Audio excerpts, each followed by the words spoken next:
अब अपन failure case वाले questions करेंगे तो उसमें थोड़ा सा ध्यान रखना है कि किस तरीके से इक्वेशन को सॉल्व करना है। उसके लिए क्या होता है कि अपन इंटीग्रेट करते हैं with respect to x, y को रिप्लेस करते हैं सी प्लस एम एक्स के फॉर्म पे। तो अब क्वेश्चन मैं लेके चल रही हूँ।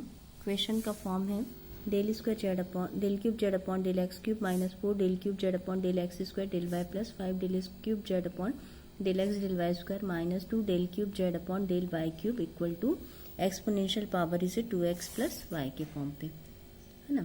तो सबसे पहले उसी तरीके से complementary function complete solution equal to complementary function plus particular integral होगा। ठीक है, तो सबसे पहले ऑक्सिलरी इक्वेशन फॉर्म करेंगे। ऑक्सिलरी इक्वेशन फॉर्म करने के लिए सबसे पहले सिंबॉलिक इक्वेशन फॉर्म लिखना पड़ेगा, मतलब डेल बाई डेल एक्स को डी से और डेल बाई डेल वाई को डी डैश से रिप्लेस करना पड़ेगा। फिर डी को एम से और डी डैश को 1 से रिप्लेस करना पड़ेगा। तो क्यूबिक इक्वेशन ऑफ एम का फॉर्म होगा। उसको सॉल्व करेंगे तो अपन को रूट्स मिल रहे हैं m minus 1 square into m minus 2 equal to 0, मतलब रूट रिपीटेड है 1 1 और थर्ड रूट क्या है 2 का फॉर्म है। तो कॉम्प्लीमेंट्री फंक्शन का फॉर्म हो गया f1y plus m1x plus x f2y plus m2x, क्योंकि m इक्वल टू 1 रिपीट हो रहा है, प्लस f3y प्लस m3 या m2x भी बोल सकते हैं, m3x भी बोल सकते हैं। इस तरह से कॉम्प्लीमेंट्री फंक्शन आ गया। अब पर्टिकुलर इंटीग्रल फाइंड करना है। अगर कंप्लीट फंक्शन को मैं लेके चलूँ, है ना, डिनोमिनेटर में जब कंप्लीट कॉम्प्लीमेंट्री फंक्शन फॉर्म लेके चलूँ तो 1 upon D cube minus 4 D square D dash plus 5 D D dash square minus 2 D dash cube होगा, और पावर ऑफ एक्सपोनेंशियल क्या है 2x प्लस वाई है। तो अगर सिंपल रूल अपन फॉलो करते हैं तो डी को 2 से रिप्लेस करते हैं, डी डैश को 1 से रिप्लेस करते हैं। उसके कारण क्या हो रहा है, कंप्लीट जो डिनोमिनेटर है वो 0 हो जा रहा है। जब डिनोमिनेटर 0 हो जा रहा है मतलब फेलियर केस हो जा रहा है, तो अपन को सबसे पहले ये चेक करना है कि किस कारण से ये फंक्शन डिनोमिनेटर 0 हो रहा है। तो यहाँ डिनोमिनेटर पे जो फैक्टर्स हैं वो कौन कौन से हैं हमारे पास। डिनोमिनेटर पे फैक्टर्स जो बन रहे हैं वो एक बनेगा हमारे पास, एक फैक्टर का फॉर्म बन रहा है हमारे पास, यहाँ से देखा जाए तो एक फैक्टर का फॉर्म बन रहा है हमारे पास d minus D dash whole square का, और सेकंड फैक्टर का फॉर्म बन रहे हैं, सेकंड हमारे पास रूट क्या है यहाँ पे D plus D minus 2 D dash equal to 0 के इस फैक्टर फॉर्म पे बन रहे हैं। इसलिए अपन क्या कर रहे हैं, सबसे पहले इस फैक्टर को चेक करेंगे कि किसके कारण हमारा फंक्शन क्या है फेल हो रहे हैं। ठीक है, तो हमने लिखा exponential function e to x plus y upon D minus D dash whole square into D minus 2 D dash. अब यहाँ पे देखना डी माइनस डी डैश पे अगर डी को एक्स 2 से और डी डैश को 1 से रिप्लेस करते हैं तो कोई चेंज नहीं हो रहा है, मतलब डिनोमिनेटर 0 नहीं हो रहा है। डी माइनस 2 डी डैश में डी को अगर 2 से और डी डैश को 1 से रिप्लेस करते हैं तो फेल हो रहा है। तो जिस कारण से फेल हो रहा है उसको अपन क्या करते हैं, लेफ्ट साइड पे ले जाते हैं, और जिस कारण से फेल नहीं हो रहा है उस पर अपन सिंपल रूल को फॉलो करते हैं। मतलब अपन ने क्या पुट किया, डी को 2 से रिप्लेस किया, डी डैश को 1 से रिप्लेस किया, ये फर्स्ट पार्ट कंप्लीट हो गया। अब अपन जनरल फॉर्मूला यूज करेंगे 2x plus y upon D minus 2 D dash है, तो उसके लिए अपन क्या करेंगे, सिंपल फॉर्मूला यूज करेंगे, इंटीग्रेशन का फॉर्म यूज करेंगे, और यहाँ से देखना e to x plus y है, तो वाई का रिप्लेसमेंट होता है डी को सी से रिप्लेस करते हैं, डी डैश को एक्स से रिप्लेस करते हैं, और वाई की वैल्यू क्या हो जाएगी, डिनोमिनेटर क्या है तुम्हारे पास डी माइनस डी डैश है, तो वाई की वैल्यू हो जाएगी डी को सी से रिप्लेस करना है, डी डैश को एक्स से, तो वाई इक्वल टू हो जाएगा सी माइनस 2x।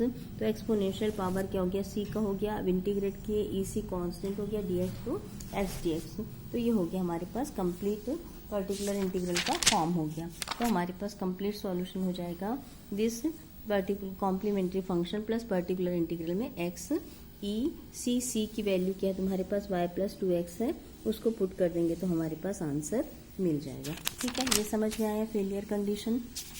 अब यहाँ पे अपन लेके चलते हैं सिंपल जनरल फॉर्मूले को। जनरल फॉर्मूले पे अपन के पास क्वेश्चन है यहाँ पे,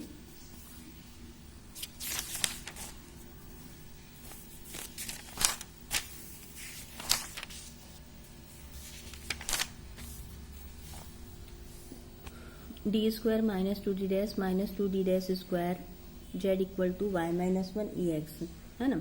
अब फिर से यहाँ पे अपन ऑक्सिलरी इक्वेशन निकालेंगे, तो डी को m से, डी डैश को 1 से रिप्लेस करना है।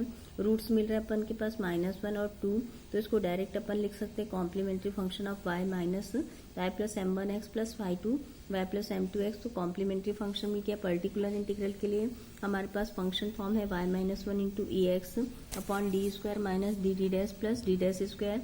फिर से इसके फैक्टर फॉर्म को लिख लेंगे।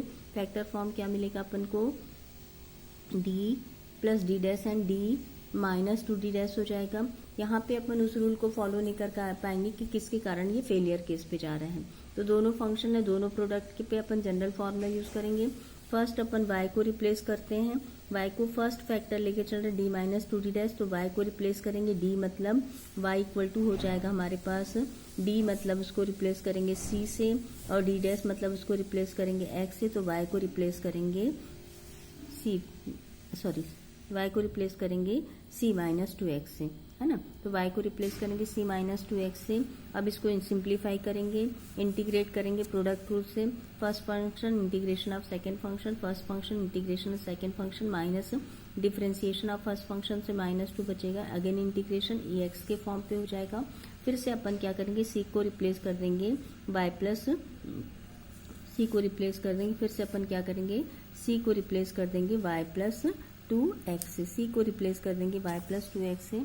तो हमारे पास फिर से फंक्शन का फॉर्म हो जाएगा। यहाँ पे c माइनस 2x है तो y minus 1 ex plus 2ex। अब दूसरा फैक्टर है d प्लस डी डैश। फिर से इस फॉर्मूले को यूज करेंगे, y को रिप्लेस करेंगे c प्लस x से। d प्लस डी डैश के लिए क्या होगा, y का रिप्लेसमेंट होगा c प्लस x से। d को रिप्लेस c से और d डैश को रिप्लेस करेंगे x से, ठीक है। इसको ex को कॉमन निकाल के सिंप्लीफाई किया, फिर से प्रोडक्ट रूल से इंटीग्रेट किया, फिर हमारे पास आंसर मिल गया particular integral equal to y into ex। तो complete solution equal to complementary function plus particular integral. उसी तरीके से ये सेकंड क्वेश्चन है 4 del square z upon del x square minus 4 del square z upon del x del y plus del square z upon del y square equal to 16 log x plus 2y, ठीक है। इसमें पहले complementary function find किए, roots मिला 1/2 तो y की complementary function का form हो गया y plus m1x plus x repeated root है तो 5 प्लस m2x। अब यहाँ पे पर्टिकुलर इंटीग्रल फाइंड करना है। पर्टिकुलर इंटीग्रल में फिर से लॉग फंक्शन के लिए अपन जनरल फार्मूला यूज करेंगे। तो d minus D dash 2d minus D dash square है तो 2 कॉमन निकालेंगे, स्क्वायर का फॉर्म है तो 4 हो गया, तो 16/4 मतलब 4 कॉमन निकालेंगे। लॉग x प्लस 2y है तो डबल इंटीग्रेशन होगा लॉग, और यहाँ पे फिर से d रिप्लेस होगा c माइनस x/2 से, तो c माइनस x/2 से d रिप्लेस हुआ तो log 2c हो जाएगा। log 2c कांस्टेंट है तो dx इंटीग्रेट हुआ x से, फिर से इंटीग्रेट होगा तो x²/2। अब c को रिप्लेस कर देना है y प्लस x/2 से, तो अपन को आंसर मिल जाएगा। तो ये पर्टिकुलर इंटीग्रल हो गया और वो कॉम्प्लीमेंट्री फंक्शन हो गया। इस तरीके से हमारे पास सॉल्यूशन मिल जाएगा, ठीक है। आज के लिए इतना ही, बाकी और क्वेश्चन अपन सॉल्व करेंगे बाइनोमियल वाला इसके बाद लेक्चर पे।